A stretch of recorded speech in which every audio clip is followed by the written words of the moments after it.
Le stress, qu'est-ce que c'est? Comment ça marche? Et quelles sont les conséquences physiologiques dans notre corps?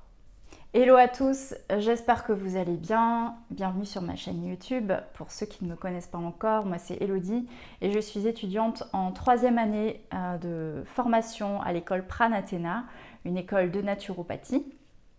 J'ai également été certifiée conseillère l'année dernière et j'aime partager sur cette chaîne YouTube des informations de santé, santé au naturel, issues de mon expérience personnelle, mais aussi de la formation que je suis actuellement. Donc j'en profite pour remercier tous mes abonnés et si vous ne l'êtes pas encore, eh bien pensez à le faire.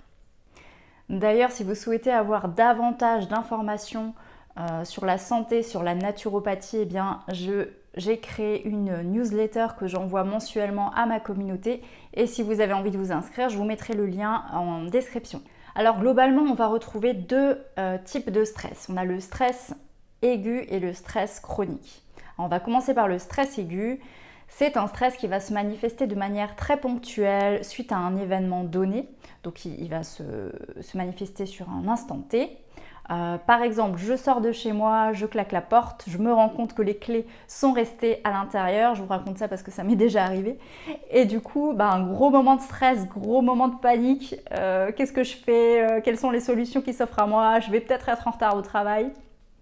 Et donc là, on va avoir une montée de stress, mais qui va durer en fait le temps où je vais pouvoir trouver une solution, trouver un voisin, trouver un serrurier, etc.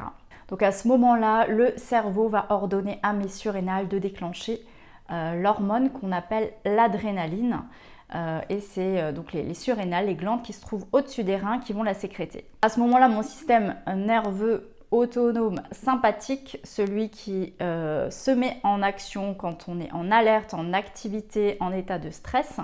Donc ce système nerveux va se mettre en route et on va avoir différentes conséquences au niveau de notre corps. Tout d'abord, on va avoir le débit cardiaque qui va augmenter.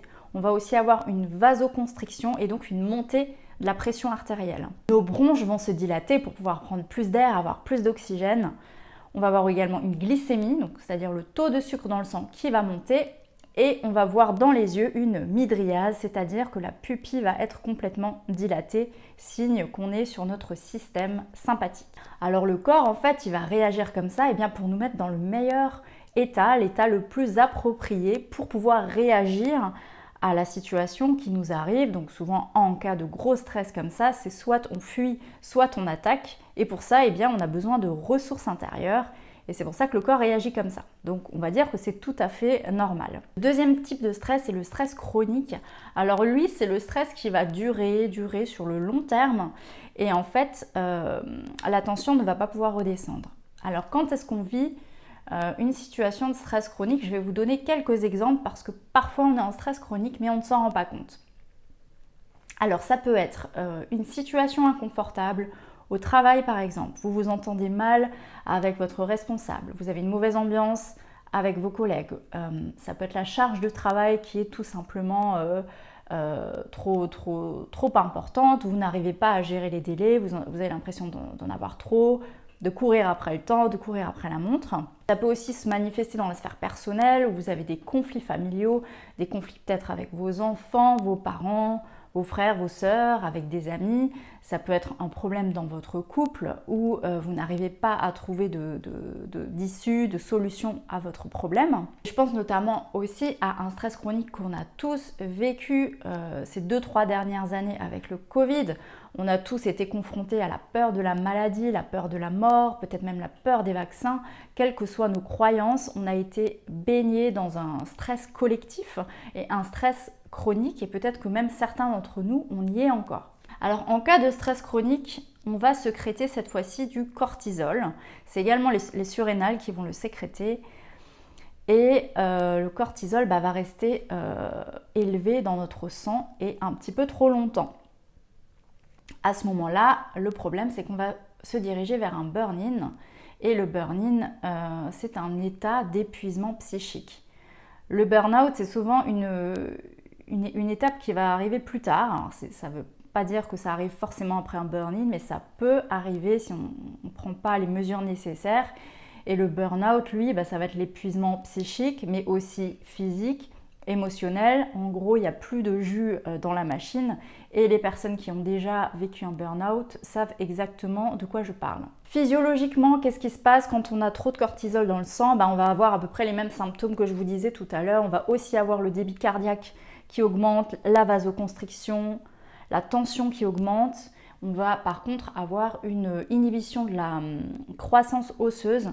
Et ça, à long terme, c'est pas bon du tout parce que ça peut nous conduire vers l'ostéoporose. Le petit avantage qu'a le cortisol, c'est qu'il est anti-inflammatoire.